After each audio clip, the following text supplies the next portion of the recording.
Sports on Air. After 3 months, tapos nanalo ka, anong pakiramdam? I was expecting this, but I did not expect him to fight that close. No, I really thought at the beginning I was losing the fight, but I relied on my killer's instinct. I relied on my toughness, where I was, born and raised in the street. No, so yun lang yung pinatunayan ko, and I commend Carlos because, he really prepared hard. The tapes that we saw do sa kanya mga sparring sessions were really not true.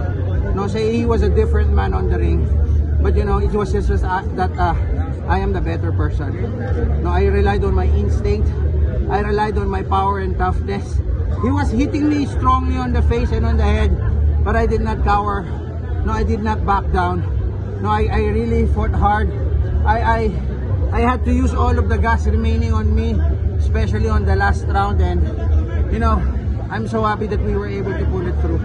That we won this fight. A lot of people are expecting this to be a comic, a comedic one, a scripted one.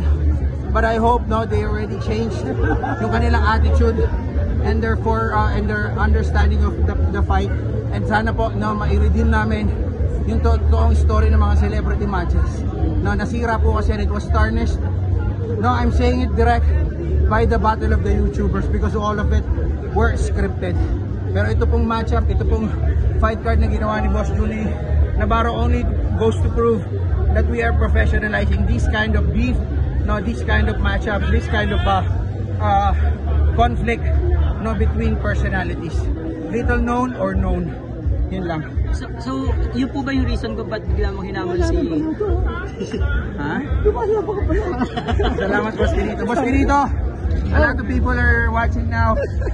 I was really sorry na bad boy ako dati. Good boy na. Yes, boss. Basta sa loob ng ring, bad boy ka pa rin. Pero did you like the fight? Did you like the fight? I didn't expect it. Sabi ko nga, first time ko nag-cover ng ganitong klase laban, pero entertaining, at sabi ko, kami lahat nag-enjoy, pero sa loob ng ring, wala ko nag-enjoy kayo. Yeah, seryoso. It was tough. Ang sakit nga ng ulo ko ngayon because I absorbed all of the solid punches. Believe ako dito.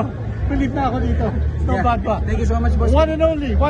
And I never really thought na one day I will fight on the ring or I will perform any sport that Mr. Quinito Renzo will be doing the color commentator. It was an honor. Doon pa lang panalo na ako. Sir Quinito, one question.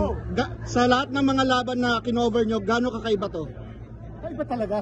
Una-una kaibigan ko to eh.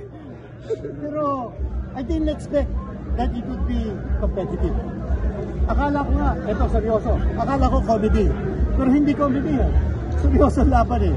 Kaya I think that's the reason why everybody enjoyed it. Everybody was entertained. Kudos to you. And swerte si Benito Boss hindi binalaman. That was unfair on my part. There was supposed to be a countdown. Sinabi ko. Oo, age bracket natin. Boss, thank you Mas an honor. Teka, picture tayo. Akin na po. Yan. Okay, picture tayo. The winner. 1, 2, 3. Okay. Next fight, Sir Quinito, kayo pa rin. Sinabi ko, to be diplomatic. Yeah, but I requested there's no draw. Somebody has to win. Balita ko. Because they might think na scripted at that. Pero yung pamatay nito, overhand right. Yan ang pamatay, overhand right. Saan ba natutunan yun? Sa street. Sa street? Yeah. Kala ko pinarod mo yung mga laban ni Nani. I watched the Pacquiao De La Hoya fight 3 times the past 5 days. Ayun. Yun ang secret. Yun ang reason. Overhand right. Yeah. Congrats. Thanks, guys. There's you mentioned earlier na gusto mo makilaban ng ex si Rendon. Yeah, I really wanted to happen. But if hindi siya lalaban, I'm done with celebrity matches. No, I don't want to climb the ring anymore. I have nothing more to prove. I'm too old for this. No, I just have one unfinished business against Rendon. And we'll talk about it to the run of the fight if and when he agrees. So if ready po siya na magkalkalan po kami ng baho, that's how we're going to promote this one. Let's get it on, baby. Tutad ka magaling din. Pero, di mo ko kaya.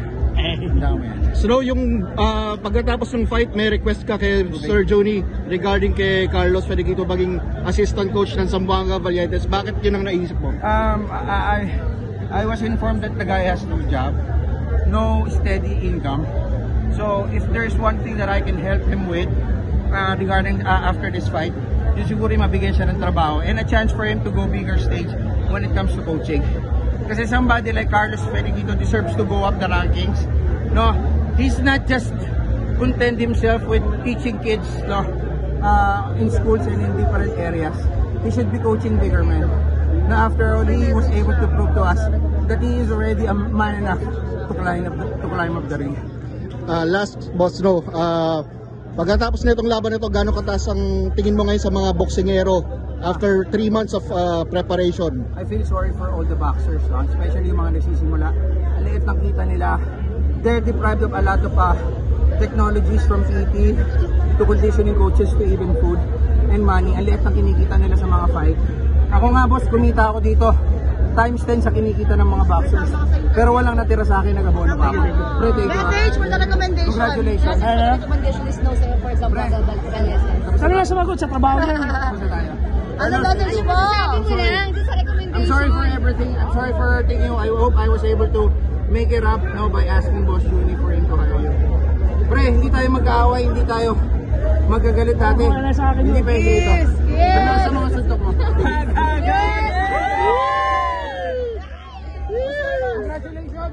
Congratulations on your new Boss, job. picture muna rin yan. Carlos.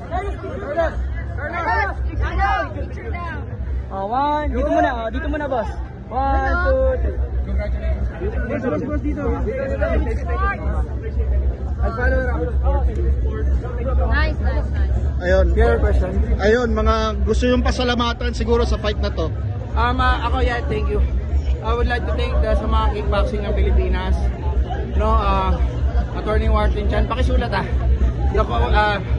the coaches, sila Coach Randy Caluwag, Coach Glenn Mondol, Coach Rex Delara, and then Coach Cam Señeres, and all of the professional boxers and the gold medalists that I sparred with.